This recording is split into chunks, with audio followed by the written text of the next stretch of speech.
Yo, what up guys, this is your boy here, Judai Yuki, giving you another Yu-Gi-Oh! Arc 5 deck profile, you guys, for the Arc 5 Bonanza, spring, summer, whatever you want to call it. Anyway, but yeah, as you guys can see here, we got a nice Noboru Gongenzaka mat here, which means we're going to be doing Noboru Gongenzaka's deck.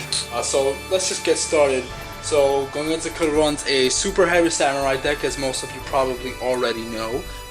Alright, so we start off with his ace monster, Superheavy Samurai Big Ben K. Then we got Superheavy Samurai Bushin Fujimo. He's a defensive card. I'm not going to go through all the effects of all these monsters, simply because the entire deck is monsters. A lot of the effects are extremely long to read, and there's so many different combos and plays you could do in this deck that I would be here for half an hour, you know, just discussing all the different things you could do with this deck, because there's a lot you can do and it's a really fun deck.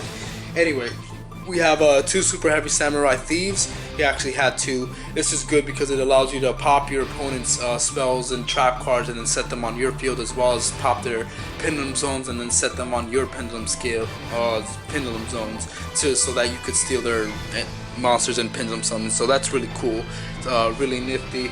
We got, I chose to give him two big Warahi, I guess is how you would pronounce it. This is a really good card.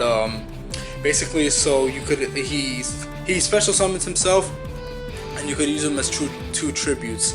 This will help you summon Big Ben K faster. You don't even have to use a normal summon, and it's great. So it's really powerful.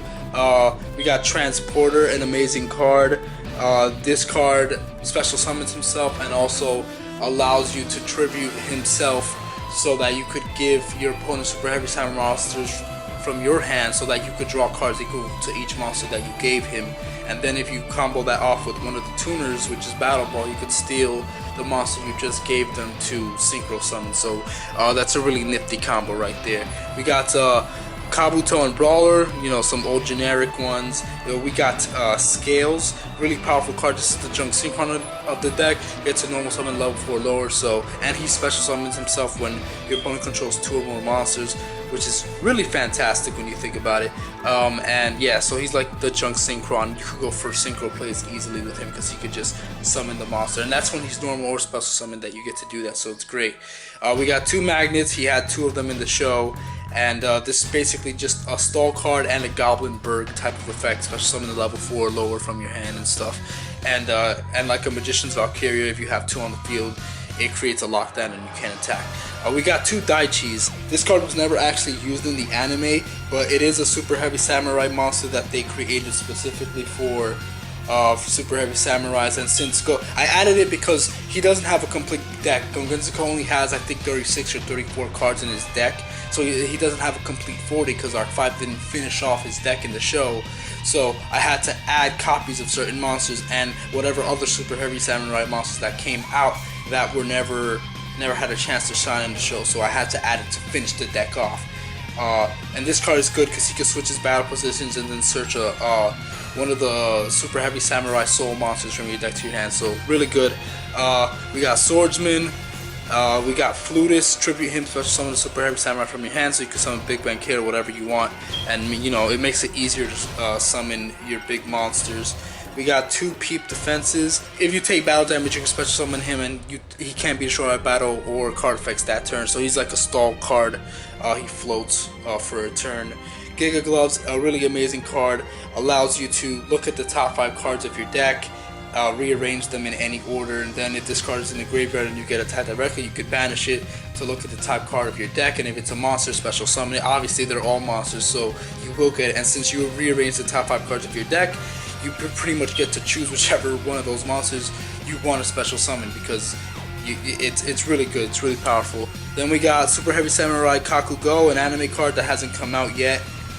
It has like a pendulum, works with pendulum zones and stuff. It's not the best effect right now. Maybe once the TCG or OCG finally creates the card for this and makes the effect better, then maybe it'll be more playable. Anyway, and then we got Blowtorch. This is a really good card. I think it's a hand trap. Yeah, it's a hand trap effect. I'm not going to go through it because there's a lot of cards, so just look up all the cards yourselves and read the effects. There's just too much to get through. Superheavy Samurai Otasuke, another card that hasn't come out yet in the TCG, but this is the actual TCG effect. I'm not going to go through the effect, sorry about that.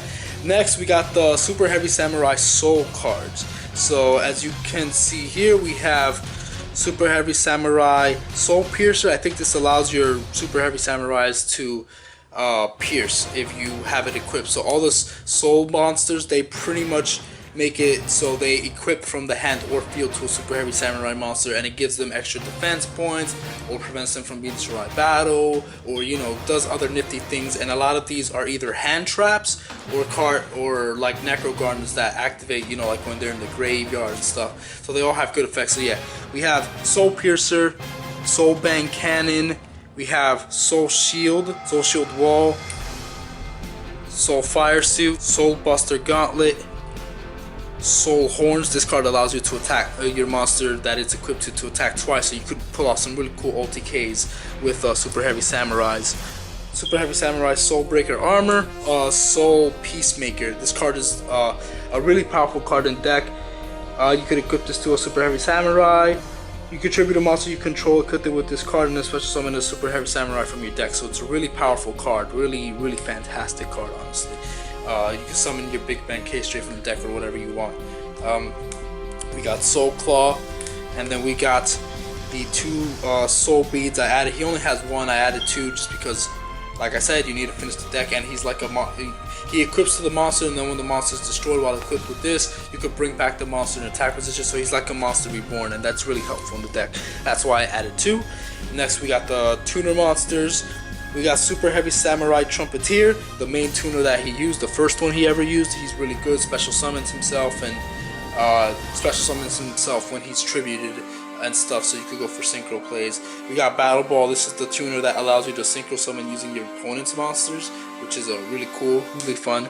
Some of your synchros don't require specific Super Heavy Samurai monsters or even machine types, so that could be helpful in that case. We got Super Heavy Samurai Kobosi, I guess is how you pronounce it. This came out in the OCG. This is its OCG effect, and it's really good. It's pretty good. It's pretty okay. It's another tuner, which is helpful. Then we got Super Heavy Samurai Drum. I only added one. I was testing it out. You could add two if you guys want. It's your decision. He doesn't have a complete deck, so you could add an extra copy of this. When he's destroyed, he's like a monster reborn. You can special summon Super Heavy Samurai from the graveyard, and he's a tuner, so the more tuners the better, because he doesn't have a lot of tuners. I think he only has like 5. The final card, well, not the final card, but the final tuner will be Torque Tune Gear. This card is not Gongenzaka's card. He did not use this in the anime or anything like that. I added this because I actually pulled this in a pack, and it looked really cool, and it looked like it fit with the style of his deck. It's a Machine Union Tuner monster that, so basically it equips to a monster you control and unequips, gives it extra attack, and I think this card is also really good because the equipped monster becomes a tuner monster, so it allows you to create more tuners with your other monsters that are non-tuners. So it's fantastic for that purpose, and I thought it fit well with the theme of this deck. It's not an earth type, unfortunately. I wish it was, but it's a light type, but that's a very small thing compared to how well this works in the deck, I feel. And then the final two cards, we got Super Heavy Samurai General Jade and General Coral. These only 2 pendulums in the archetype that were given to him by Reiji. Really cool. He really should have had more, because you have these 2 in the deck and it's good, but because he doesn't have other pendulums, in his deck, it doesn't shine as much, because you can't pendulum summon monsters from your face up in the extra deck. They die, they go face up. You can special summon your other monsters from your hand, sure, but then once they die, you can't bring them back because they're not pendulums.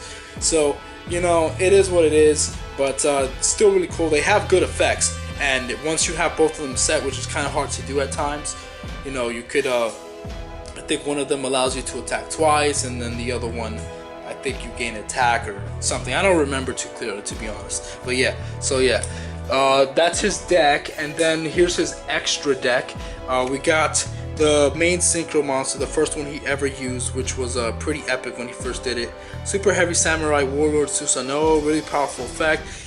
Basically all of the monsters not all of the monsters in the deck, but some of the main monsters in the main deck, as well as every single card in the extra deck. The monsters have really high defense and they can attack while in defense position. So cards like Mirror Force or cards that affect monsters in attack won't work on them because they're in defense and they can attack in defense with their defense points, not their attack points. So that's the whole gimmick behind them, and it's really powerful. And he allows you to negate, I think, a spell or trap card and then set it on your side of the field, and then it gets vanished after you use it or something like that. So he's really powerful. He has 3,800 defense points, so that's basically 3,800 attack points.